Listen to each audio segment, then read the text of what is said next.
내리시고 베다니에 나가시니라. 아멘. 예수님께서 예루살렘으로 가까이 이제 들어가고 계시는 장면이죠. 감람산 벳바게와 베다니에 이르렀을 때에라고 되어 있습니다. 이 두 지역은 예루살렘에서 약 한 3.2km 정도 떨어져 있는 마을이었습니다. 여기에 이르렀을 때에 예수님께서 두 제자를 보내시면서 2절처럼 말씀하십니다. 너희는 맞은편 마을로 가라. 그리고 그리로 들어가면 곧 아직 아무도 타보지 않은 나귀 새끼가 매어 있는 것을 보리니 풀어 끌고 오라 라고 말씀하고 있습니다. 아직 아무도 타보지 않은 나귀 새끼를 끌어오라. 예수님은 예루살렘으로 들어가시면서 그분의 새롭게 펼쳐질 사역에 대해서 이제 하나씩 보여주시는데, 아직도 한 번도 타보지 못했던 나귀 새끼를 데리고 와라, 끌고 와라 라고 말씀을 하고 계시는 거죠. 이것은 이제 예언서에서 예언되어져 있는, 선지서에서 예언되어져 있는 이제 왕이 입성할 때에 타고 들어가시는 그 예언에 맞추어서 예수님께서 이 행보를 보이고 계십니다. 3절에 만일 누가 너희에게 왜 이렇게 하느냐고 묻거든 주가 쓰시겠다 하라. 그리하면 즉시 이리로 보낼 거다라고 말씀을 하시죠. 4절에 제자들이 가서 본즉 나귀 새끼가 문 앞 거리에 매어 있었습니다. 그것을 풀자 5절에 거기 서 있는 사람 중 어떤 이들이 말합니다. 나귀 새끼를 풀어 무엇 하려느냐 하매 6절 말씀, 제자들이 예수께서 이르신 말대로 하니까 그대로 허락했다라고 성경이 기록하고 있습니다. 참 이상한 부분이지요. 이 부분에 대해서 학자들마다 의견이 조금 다릅니다. 왜 자기 것도 아닌데 풀고 있는데 가만히 있느냐, 그리고 주가 쓰시겠다고 하라, 이 말 마치 암호처럼 한마디 하게 됐는데 왜 거기 허락을 했는가에 대해서 궁금증을 유발하게 됩니다. 첫 번째 의견은 신적인 능력으로 예수님께서 말씀하실 때 그 사람을 감동받아서 아마 허락했을 것이다 라고 하는 해석도 하나 있고, 또 하나는 예수님께서 미리 일러두신 것은 아닐까, 미리 말씀을 해두신 이후에 지금 그 말을 하게 됐을 때 따랐던 것은 아닐까.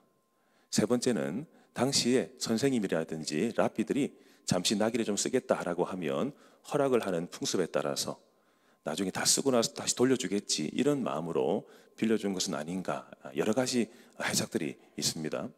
그러나 어쨌든 과정이 어떻든지 간에 중요한 것은 한 번도 타보지 못한 나귀 새끼를 끌어와서 예수님께서 타셨다라고 하는 이 대목에 더 주안점을 둬야 할 것입니다.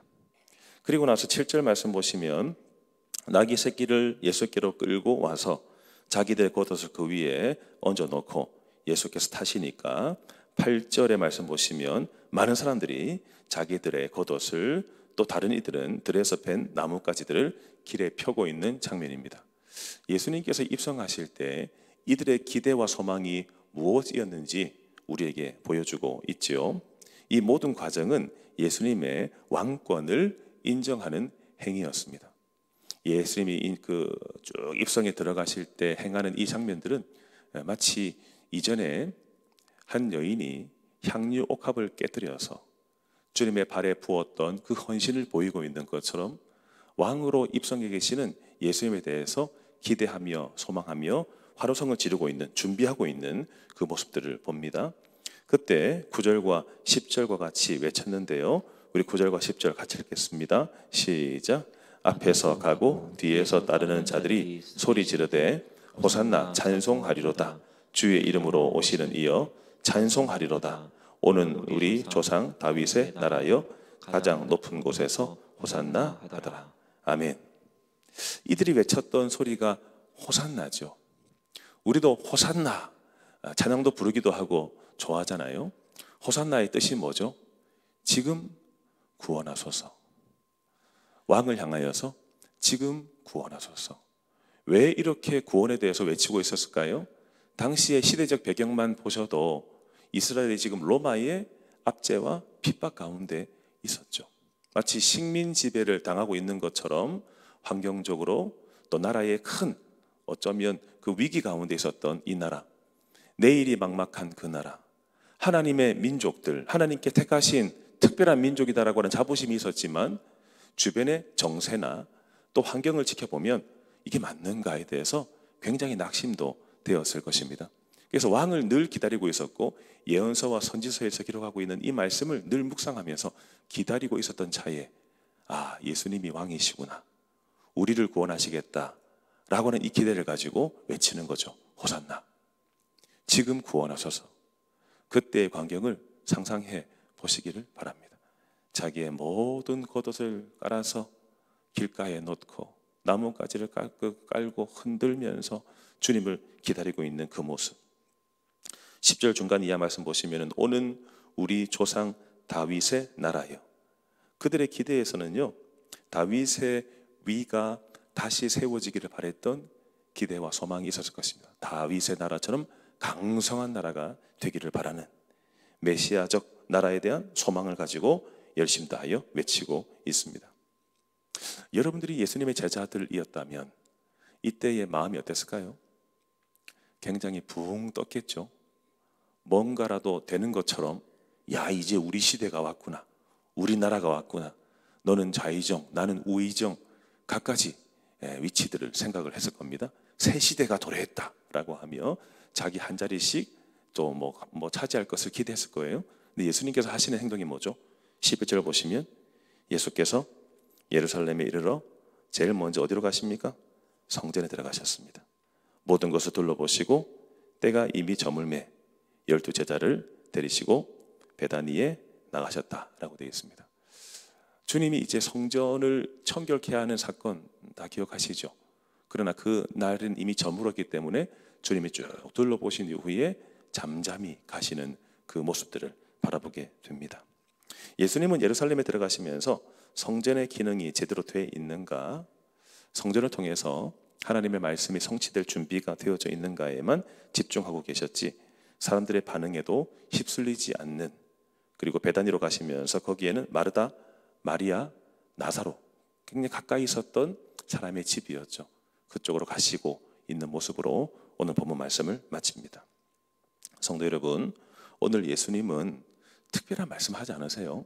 그냥 어린 나귀 새끼 하나 끌고 와라, 이유를 물으면 주가 쓰시겠다 하라, 이 말 한마디, 그리고 그 나귀에 타셔서 어린 나귀, 한 번도 타보지 못한 새끼 나귀에 타시면서 막 100마를 타신다든지, 뭔가 좀 준비되어 있는, 갖춘 듯한, 내가 왕인데 이거 말고 좀 좋은 거 없어?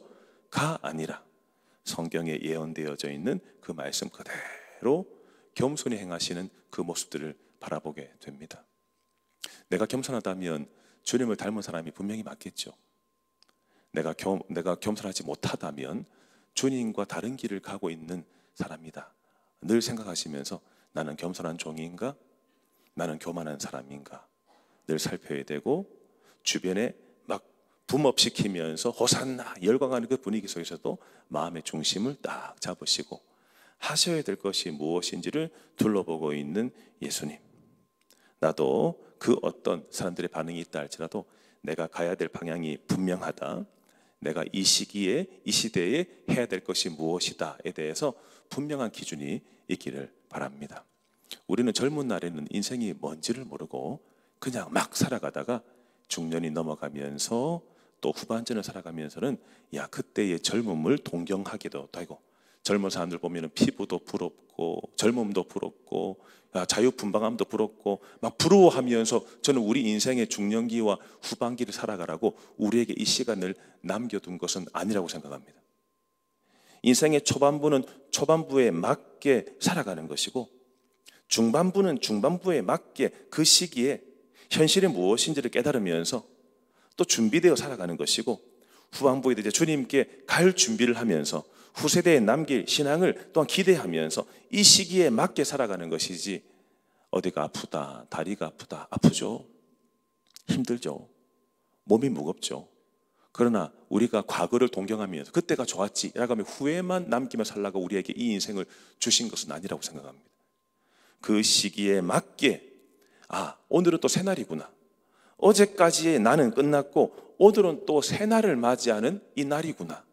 몸은 약하고 아프고 고민과 염려는 많고 하지만 약을 털어넣으면서 이 하루하루를 버티고 살아가지만, 그러나 이 새날은 또 나에게 주어주신 주님의 특별한 사명이 있을 것이다. 이것을 믿고 그 사명에 맞게 막 붕 뜨지 마시고, 누군가의 삶에 영향받지 마시고, 이 시대에 이 나이를 살아가는 나는 하나님이 예비하신 특별한 나밖에 없다. 이 같은 기대와 소망을 가지고 붕 뜨지 마시고, 마음의 중심을 가지시고 겸손하게 누구와 비교하지 마시고, 나는 나답게 사는 거다. 주님이 나에게 부어주신 은혜와 사랑, 특별한 섭리, 계획이 있다. 이 계획에 맞게 그 시기를 잘 버텨내다가 우리 이렇게 살아가다 끝나는 게 아니에요. 영원한 영생이 있어요.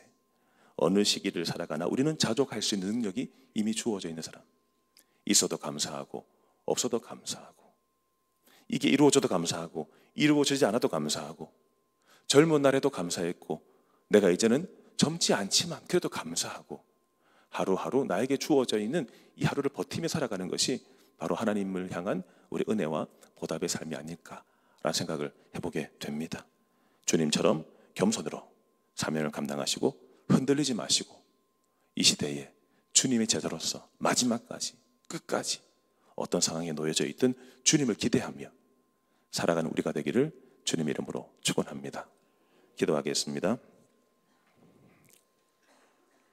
하나님 아버지, 주님의 뜻에 맞추어서 들뜨지 말게 하시고, 또 과거에 비해서 오늘의 삶을 비교하며 후회하지 말게 하시고, 이 시대에도 나에게 주어주신 고유한 분깃과 사명이 있는 줄로 믿습니다.